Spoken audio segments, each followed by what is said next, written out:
안녕하십니까? 배팅 부동산 자본주의는 미국인이 가장 잘 아는 분야, 땅을 중심으로 보세요.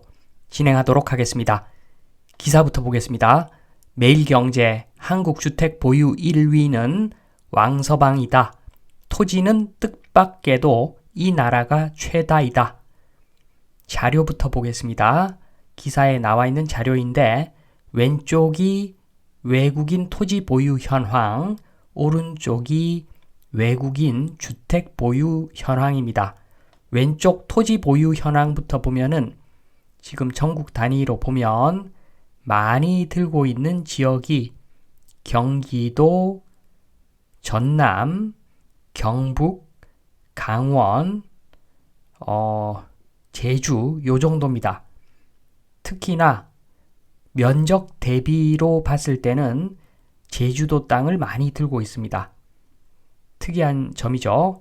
그리고 서울도 면적 대비로 보면은 그럭저럭 많이 들고 있는 편이긴 한데 면적 대비 돋보이는 지역이 제주도입니다. 그리고 주택을 보겠습니다. 주택을 보면은 일단 오른쪽에 주요 국적별 주택 소유 현황 요걸 보겠습니다. 중국이 44,000호 정도 되고 미국이 19,000호 정도 됩니다. 1등 중국이 독보적으로 많은 주택을 보유하고 있습니다. 주로 주택은 서울 경기권에 집중되어 있습니다. 서울 경기권에 집중되어 있고 충남도 꽤 많습니다. 충남도 충남, 경기 이런 지역에 실제로 실거주용으로 주택을 매수한 사람들이 꽤 많은 것으로 알고 있습니다. 아무튼 기사 내용을 좀 더 구체적으로 보면은 토지 보유에 대해서 전체 외국인 보유 토지의 절반 이상이 미국인 소유라고 합니다. 53.4%입니다. 면적 기준으로. 그 다음이 중국인 7.8%, 유럽 국적이 7.2%, 일본인이 6.3%. 그래서 독보적입니다. 독보적. 미국 사람들이 토지 소유를 독보적으로 많이 하고 있습니다. 그리고 외국인 국내 토지 보유 면적은 2014년에서 2015년 사이에 높은 증가율을 보이다가 2016년부터 증가폭이 둔화되면서 현재까지 완만한 증가세를 유지하고 있다고 합니다. 앞으로 보다 더 완만해지거나 오히려 면적이 줄어들 수도 있을 것 같습니다. 인구가 줄어드는 나라의 부동산 투자를 선호하는 외국인은 거의 없겠죠. 여기서 자본주의를 제대로 아는 나라 미국 한번 보겠습니다. 젊은 사람이 삼성전자 살까요? 이렇게 질문을 하면은 일단은 동그라미에 대해서 숏부터 치고 점점점 하면은 점점점으로 포지션 바꾸고 계속 이야기를 합니다. 하루 종일 이야기를 할 수 있는 사람, 굉장히 유명한 투자자지요. 이분이 미국 사람인데 지금 거의 100살입니다. 거의 100살. 경이롭습니다. 거의 100살인데 지금 젊은 사람보다도 투자에 대해서 더 해박한 지식을 가지고 있는 그런 분입니다. 말 다 했죠. 자본주의를 제대로 아는 나라 미국 맞습니다. 이런 풍토에서 거주를 했거나 또는 지금 거주를 하거나 또는 한국과 미국을 왔다 갔다 하거나 이런 교포의 선택은 독보적으로 땅을 선택했다는 겁니다. 미국 교포의 선택 땅 결코 무시할 수 없는 내용입니다. 반면에 자본주의를 잘 모르는 나라 한번 보겠습니다. 지금 중국 이야기죠. 새 아파트의 3분의 1이 빈집, 중국 소도시 미분양에 몸살 앓고 있다고 하는데 밑에 보시면 대한민국하고 많이 닮았죠. 아직도 아파트 공구리 치면서 저러고 있습니다. 대한민국도 마찬가지죠. 제가 봤을 때 부동산을 잘 모른다고 그렇게 생각이 됩니다. 부동산을 좋아하지만 부동산을 잘 모르는 사람들, 한국하고 중국하고 좀 닮아 있는 것 같습니다. 설명을 드립니다. 아파트인데 땅값이 3억이고 건물이 3억이라고 가정을 하겠습니다. 지금 보시면은 파란색이 건물인데 건물은 시간이 지나면서 0원으로 가치가 떨어지고 그리고 재건축을 해야 되기 때문에 철거비가 소요되므로 가치가 마이너스까지 떨어집니다. 반면에 땅은 물가 상승률 정도 또는 그보다 작거나 약간 크거나 그 수준으로 땅값은 상승하게 되어 있습니다. 특히나 인구가 늘어나는 시기에는 땅값이 물가 상승률보다도 더 많이 올라가겠죠. 반면에 인구가 줄어들면은 땅값이 물가 상승률보다 덜 올라갈 가능성이 크겠죠. 아무튼 분명한 것은 땅은 우상향 맞습니다.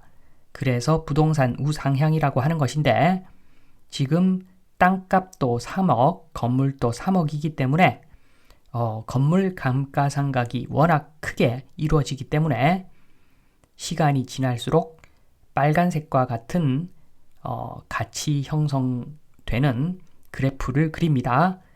건물과 땅, 새 아파트일 때는 6억이었는데 건물 가격이 떨어지면서 한동안 마이너스로 가다가 충분히 건물이 완전하게 썩고 나서 그러고 나서 땅값만 남으니까 가격이 올라가기 시작하는 그래프를 보입니다. 눈치 빠르신 분들은 바로 아시겠지만 주택은 땅값이 비싼 놈을 사야 됩니다. 그래서 상급지 주택을 사야 된다는 이야기가 요 그래프를 통해서 확인할 수가 있습니다. 땅값 10억이고 건물이 3억이다. 그러면 그래프가 이렇게 바뀝니다. 물론 건물 감가상각으로 마이너스 되겠지만 땅값의 비중이 크기 때문에 건물과 땅값을 합친 가격도 전반적으로 완만하게 우상향 하겠죠. 물론 땅만 들고 있는 물건에 비해서 그 상승폭은 완만합니다. 땅만 들고 있는 것이 최고죠. 지금 보시듯이 10억짜리 땅만 들고 있으면 아무런 걱정 없이 땅값이 우상향하는 모습을 볼 수가 있는 거죠. 자본주의를 제대로 아는 나라 미국 교포의 선택을 보겠습니다. 이런 겁니다. 미국 교포는 나 주로 미국에 있어. 사용 수익 그거 관리 안 돼. 한국에 물건이 있으면 그래서 한국 주택 사봤자 왔다 갔다 비용 빼면은 남는 거 거의 없어. 그러니까 주택은 안 살란다. 차라리 땅이 낫다. 땅은 감가상각 없어서 관리도 필요가 없고 그래서 인플레 해지가 굉장히 수월하게 이루어진다. 한마디로 우상향한다.